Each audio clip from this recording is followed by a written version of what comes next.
Hello and welcome back to your South King County real estate update.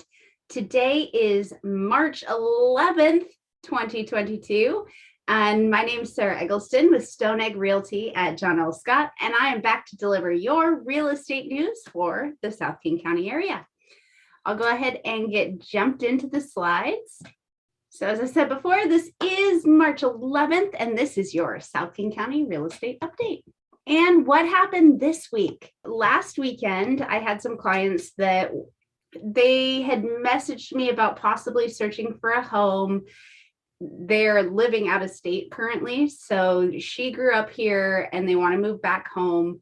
Totally understandable. This is something that happens all the time.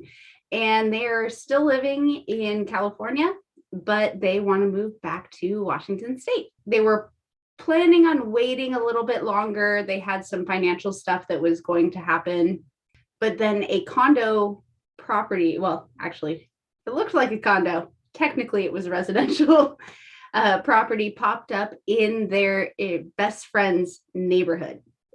It seemed like a sign. We went ahead and put an offer in on this home, and we didn't get it. There were multiple offers on this home. We put in an offer that was well over list and still didn't secure it. So unfortunately, the other offer did go much higher than ours. And with the information that we were given, we were like, okay, we feel good about letting this property go at this price.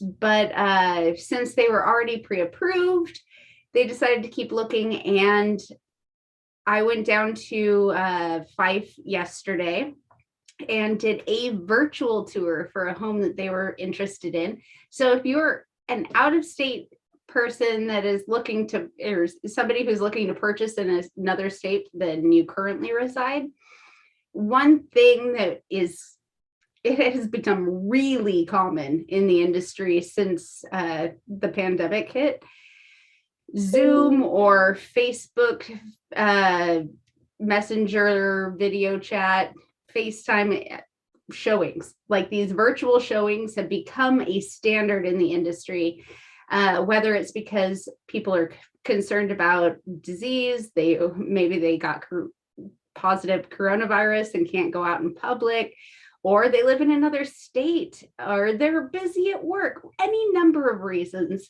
But a virtual tour is something that can really fill the gap. It's not quite as good as going into the home yourself, of course, but at least you can see the flow of the home. You can, even though you're looking at a screen, you can kind of picture yourself walking through the home and get a better idea about the neighborhood and all that than just looking at the pictures on the MLS. So that is something that we did this yesterday. I think they're planning on putting an offer in, so we'll be working on that over the weekend, and fingers crossed, I'll be back here with good news on Friday. I'll go ahead and jump back on into those slides. So just a reminder, tomorrow, the mask mandates lift. It's going to be up to independent brokerages, independent sellers, whether they want to have masks worn in their offices or homes. Best practice, just if somebody wants you to wear a mask, wear a mask. It's not that hard. It will be up to the real estate firms, the brokerages, whether they want to allow or whether they want to require masks inside the office, or the seller of the home. The seller may say in the showing instructions, please follow COVID protocol. And that means hand sanitizer, wear your mask. Just read the room. If somebody wants you to wear a mask, wear a mask. And business cards are going to be left by real estate agents again on previewing or showing a home starting tomorrow. So this came out of the Seattle Times on the 7th, so a few days ago. The Seattle spring housing market is coming. Here's what to expect. So we know that the last 2 years have been very competitive in the housing market. After the initial shock of the coronavirus pandemic, housing has been, one of the leading industries. We have had such high demand and such short supply for so long that it's driving prices up. If 2021, 2022 are any indication, it is going to be an insane market again this year. But some people think it is going to cool down. I definitely think it'll slow down a little bit, but it's not going to be a buyer's market anytime soon. Are homes finally going to be affordable?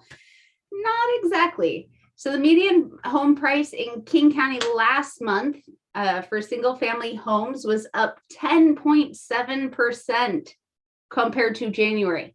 In a single month, home prices rose 10.7%. That's insane. Compared to January a year ago, prices were up 14.4% on King County as a whole. If we zoom into our more specific areas, that's going to vary widely.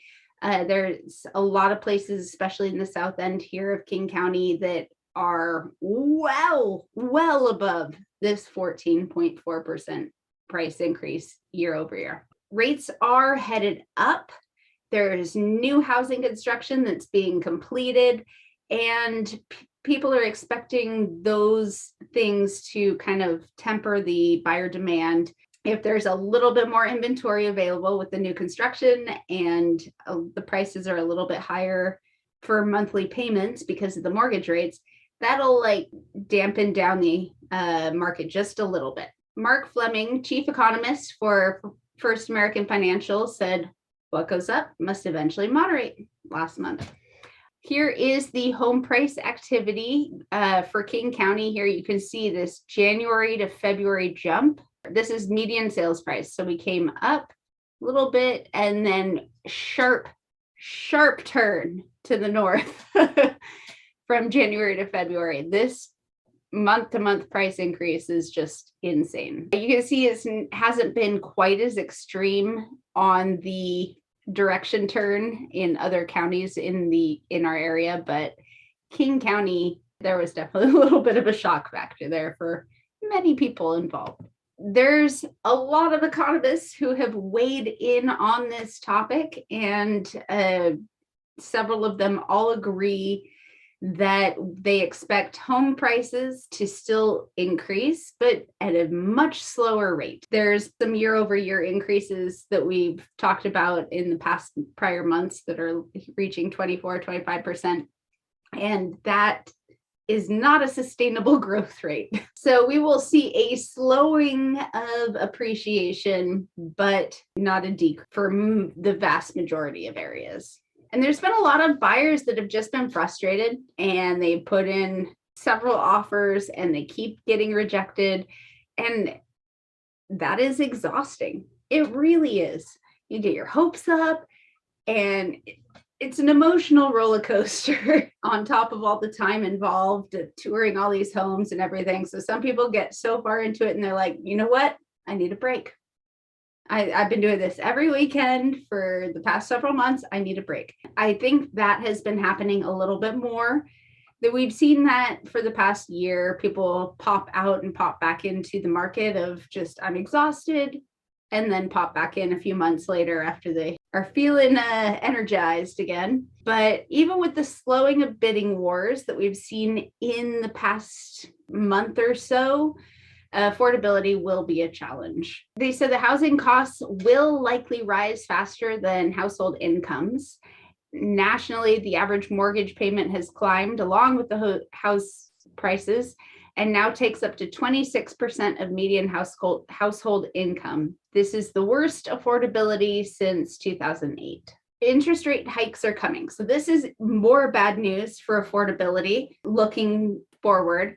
We're still currently at historically low rates, but it is a much different scenario than it was a year ago. And the Fed plans to raise rates this month, next week. We're expecting a 1/4 point raise on their 10-year Treasury bond, which affects mortgage rates. It's a whole chain reaction. We do expect interest rates to go up.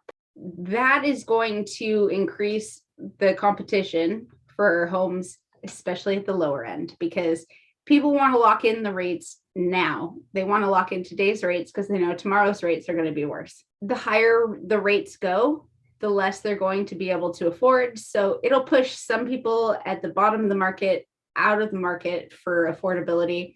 But those lowest priced homes on the market, anything lower than the average sales price of the area, will have so much demand for it because people are going to be able to afford less and less and less as interest rates rise. So this is kind of like our first time home buyer range, our downsizer range. Those are kind of smaller homes that there's just going to be so much demand for these smaller homes that unfortunately we're just not going to have enough supply to stop prices from continuing to rise. The rapid drive up of home prices has sparked fears of another housing bubble, though many economists predict the market won't crash like it did in 2008, in part because of stricter underwriting rules. With this line, I'm going to take a little bit of a diversion from this article. We'll come back to it in just a second. But this honestly surprised me. Worries of a housing bubble still persist. I understand the average person doesn't understand the ins and outs of the real estate market and what causes a housing bubble and all that. But 44% of agents, this stat was just surprising to me. 44% of agents still think there's going to be a bubble burst in the near future. And there's headlines as well. You know, this is coming out of really well-known Bloomberg, Boston agent, all this. U.S. foreclosures surge in January after end of pandemic freeze. U.S. foreclosures are at the height since the pandemic start. And yes, these headlines are true. Foreclosures are what cause a housing bubble to burst. However, we had a foreclosure moratorium for the last 2 years. So comparing it to the last 2 years, comparing 2022 numbers to 2021 or 2020, yeah, those are going to create some sensational headlines. But that is not comparing it to pre-pandemic, before there was a foreclosure moratorium. If you're not allowing foreclosures and then all of a sudden you allow foreclosures, there's going to be an increase in foreclosures. In January 2022, we had 4,700 foreclosures. January 2020, pre-pandemic, this is before any of us really knew what coronavirus was, there was 9,600 foreclosures. January the year before, in 2019, almost 12,000. So we are at a third of what we were in January 2019. The fact that so many agents who should know the numbers and the industry still think that there's a housing bubble, this was shocking to me. It really was. I just wanted to take that diversion really quick. This is nothing like last time. These are the volume of loans in billions with a credit score less than 620.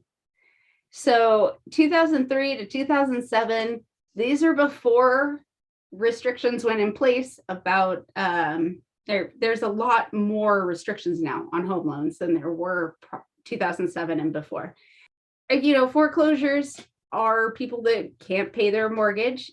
These are people that it's just, the higher your credit score is, the more likely you'll be able to pay your loan. And they've really tightened those standards so that foreclosure housing bubble doesn't happen again. Okay, off my soapbox and back to that article. So there is a little bit more to choose from on the market right now. There's spring market usually brings more inventory to the market. And we have been seeing that uptick in January and February, and that'll last till June, usually. In February, new listings in King County were up 45.5% from January. Even though we have an increase in inventory, demand for homes really is just still outpacing the supply. We have such a strong demand right now that we don't have the number of homes to satisfy the need. In February, it would have taken about 2 weeks to sell through all the available homes. So that's our months of inventory. And it's likely going to be a seller's market for the foreseeable future based on buyer demand. So here is closed sales for Seattle, East Side, Southwest and Southeast King County, and median prices. So you can see in all areas, our median prices have increased and our closed sales have decreased. And this is just due to a lack of inventory. So the darker the red here is the higher the home appreciation in the area. And you can see tons of these little subsections are at 30% or greater price growth. As I said before, that is not a sustainable thing. We don't expect this type of home price growth to continue long term, but it's been really interesting to watch over the last year with all these home prices going up. And that brings us to our Market Stat Minute. For new listings in King County, we had 777, 827 pendings, and 708 sold in the last 7 days. I've mentioned this before. If we came back and looked at this exact same snapshot on a Tuesday, we would see a lot fewer listings and a lot more pendings, because the new listings will filter into the pendings as we reach the review date set for each home. This is heading into the weekend, and we do have a lot more inventory heading into the weekend. If we break it down to our local subsections, you can see that Kent and Auburn, they actually have more new listings than pendings right now, as I said, because it is Friday and all these homes have come on the market in anticipation of going pending at the end of the weekend. Renton and Federal Way, we still have fewer new listings than pendings. We can infer from this that Kent and Auburn may have a little more inventory to choose from compared to the demand that is in that area than Renton and Federal Way. And if you'll remember, last week we had our weekly average mortgage rate fall to 3.76. And this week we bumped back up to 3.85 for our weekly average mortgage rate. Jerome Powell said a few weeks ago, a month ago, he said he was considering a 0.5 point increase, but that has been downgraded to a 1/4 point increase. Not that they set the interest rates directly, but it's a 10-year Treasury bond relationship. We were expecting rates to go up a lot quicker, a lot sooner than they currently are planned to when they meet next week. Inflation was reported on Thursday to have jumped 7.9% over the past year, which is the worst spike since 1982.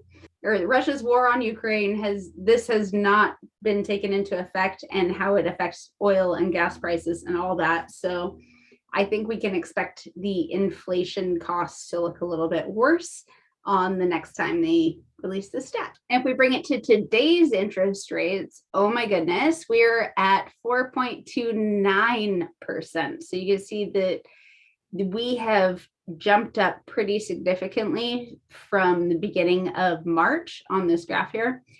Rates are going to continue to be volatile for the next little bit as the Ukraine-Russian war details unfold and inflation gets worse, and the Federal Reserve meeting this coming week. Rates are real volatile right now, so we'll be keeping an eye on that. From the National Association of Realtors, this is their instant reaction to the weekly average mortgage rate of 3.85. And they say it's too soon to know how the war in Ukraine will affect the U.S. economy. It seems that it will continue to push upward pressure on inflation. Both Russia and Ukraine are major producers of many commodities that we import here. Though rates on those items will probably go up, markets always intertwine and affect each other. However, we should keep in mind that the interest rates now, despite the fact that they are significantly higher than they were a year ago, are historically low still. In 1982, when the inflation was super high the last time, mortgage rates were at 16% on average. So right now, being close to 4%, being a fourth of the interest rates of 1982, historically, we are doing incredibly well in that area. And just a reminder, I do have my buyer and seller guides available for spring 2022. So if you're thinking about transacting in real estate in the near future, reach out. I would love to send you a copy of this. I can just email it right over or print one out and send it to you in the mail, whichever is easiest to you. So just reach out to me and let me know if this is something you're interested in. If you have any questions, please feel free to reach out. My phone number and email address are on the screen there. And make sure to like and subscribe. And if you know somebody that would be interested in this type of information, please share my content with them. That would mean the world to me. I really want to get this information out to as many people as possible that would find it valuable. So if you have a friend or family member that you think would find this valuable, please send it on to them.